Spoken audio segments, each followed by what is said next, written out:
Hey guys, Boris with BK Forex. Welcome to the weekly technicals for October 24th, October 28th for Euro dollar, dollar yen, pound dollar, the major complex. The story this week, as it was last week, is King dollar. Dollar really took a nice breakout, especially against the euro. The euro just completely crumbled, taking out the very, very important 109.50 support level. 109.50, and then all the way down to 109 on the support level. Although, frankly, the story in Europe is really not that bad. It was just simply, I think, the less than it was probably in most cases sort of, I think, the disappointment of expectations, if nothing else. The market was for some reason convinced that the ECB was going to taper QE. And when Mario Draghi didn't definitively say they were going to taper QE, they basically said they didn't discuss it, and it sort of again stressed the fact that the risks were layered to the downside rather than to the upside.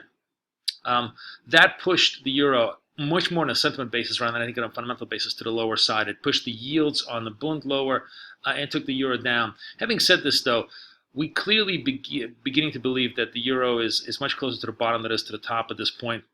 There's just not that much information on the U.S. side to really convince us that anything beyond a rate hike in December is going to be on the table just yet. Of course, we do have the U.S. GDP data coming out, but unless it's monstrously better, which is very doubtful, like let's say at 3%, the market is pretty much going to absorb it as just a blah event. In fact, the downside risk here is that the GDP could come in sub 2%. If it does come in at a very, very tepid sub 2% pace, that actually creates a much stronger bounce in the euro dollar. And the big theme for me this week, is, especially on the crosses, is to look for bargain opportunities on the euro crosses, which I'm going to talk to you a little bit about later.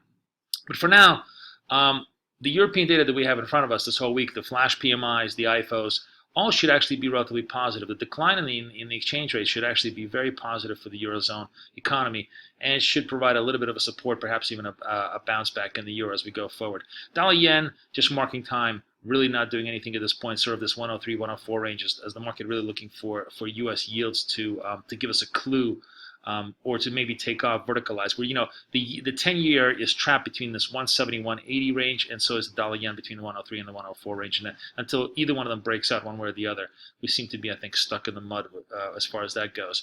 And cable is actually failing. We liked cable to a breakout last week.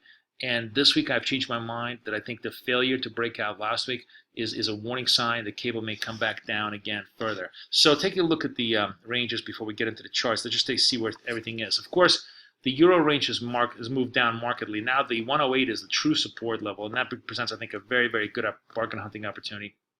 The 110 is the resist. Dollar yen, 105 still the key resist point. Support now moves up a little bit towards the 102. And cable, the fact that we haven't been able to break up above the 123s really puts, I think, the 122 under stress as we go forward. The story with cable is that there is just nothing on the political front that makes anybody want to believe that cable has a chance, because the contention and the tension between the UK and the EU diplomats as far as a trade deal goes is actually only getting more exacerbated rather than less. Both sides seem to be very stuck on their positions, one on the side of no immigration, the other side of if there's no immigration, there's no trade deals. And because there seems to be no compromise. In fact, the only positive upside to cable at this point is the idea that the whole Brexit vote gets challenged in the courts and possibly the courts delay and deny it. That's a very long shot. Should that happen, that completely changes the whole notion of cable at this point and puts, I think, a very strong upward tilt to it. But for now, the fact that we couldn't even get up above the 2350 suggests that we couldn't go right back down, perhaps even test the 120 level as the week or as the next couple of weeks progress. Let's take a look at the charts here and just see where everything sets up. So here's the euro. The euro, of course, broke this very, very key 0950 level, the post-Brexit lows.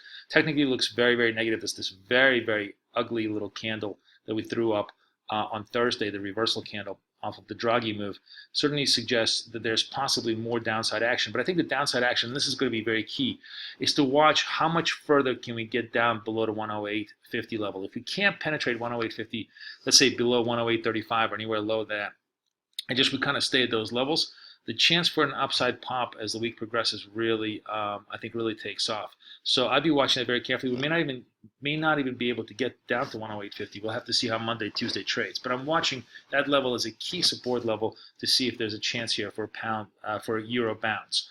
On dollar yen, the story is the same. We're just marking time. It's been this way really since the month of October. The 103, 104 range has just been very, very tight range. Remember, volatility is always mean reverting. So the fact that we have very low volatility suggests breakout is coming one way or the other. Either we're going to have a massive disappointment and we go right back down towards the 101s, or we do have confirmation that U.S. economy is doing okay and the Fed is ready to hike, and we're probably going to take out the 105s as the week progresses. So I'll be watching that very carefully. The 104.50 is really sort of the key level to watch for there. And then with cable, not much on the plate as far as data goes. We have GDP in UK. We also have obviously GDP in the US. As I said, that's going to be the major data point. But cable, you see the fact that we just couldn't even get up. How much was this? How high was this? It's 23.24 was the high. We couldn't even get up above those levels. Very disappointing to I think anybody looking for a breakout. I think the only pound of solace, to make a very terrible pun here, is the fact that we have not been able to really test the lows here. That we've been 2170 has been holding.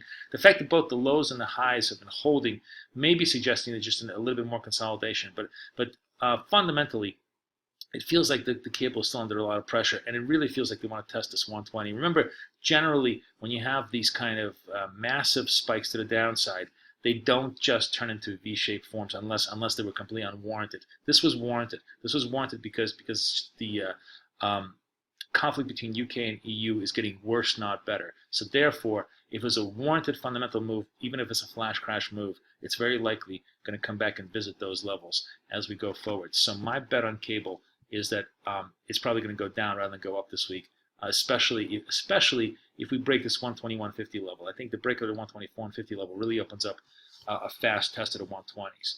So I'll be watching that level as we go, and that's how the week shapes up for the majors. Good luck and good trading. Boris, over and out.